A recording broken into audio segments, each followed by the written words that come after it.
What is your take on sugar addiction and fast food addiction? How should business people go about it? Because if you're driving, the easiest thing to do is just buy a Snickers at the shop and just continue driving and so on, or take a can of Coca-Cola and just drink it, and there's a lot of sugar in it, or just eat a sandwich, or go to McDonald's and eat a burger. What's your take? How should business people avoid this addiction? What should they do about it? I really love the way you've phrased that, and I'm going to get back to you stopping off for a Snickers in a second.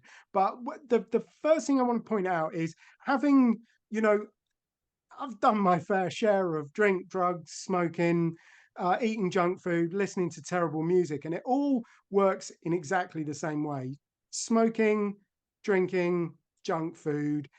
For me, it all worked in exactly the same way, and I stopped doing it all in exactly the same way. So the solution is the same. It doesn't really matter what the problem is. But I think you hit on a really interesting point. So you stop at a shop and you buy a Snickers. Right? If you're stopping at a shop and buying a Snickers, you don't have a diet problem, you have an organizational problem. Mm-hmm. Because if you'd have just taken enough food with you, you wouldn't have to stop at the shop when you to buy that Snickers, would you? You'd have had an apple, you'd have had a banana, whatever. You'd have had some sort of healthy snack. And I think that's the problem, that we've been kind of lulled into this sense of convenience, that we don't need to plan our meals because we can just buy food wherever you go. Unfortunately, it's quite hard to buy good food wherever you go. You can buy food-shaped products, can't you? Mm-hmm. But they're just packed full of fat, salt, sugar.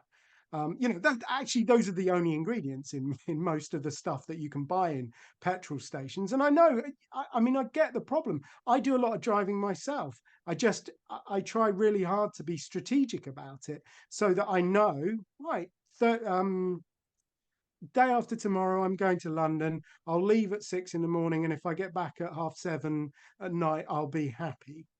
So I'm going to be out for a long period of time. I'm going to take a bag of food and I won't be hungry, and I won't need to stop to get that Snickers because I've just planned it. And I think that's the thing. Cooking's not hard. Eating healthy's not hard. You know what healthy food looks like. You know what junk looks like.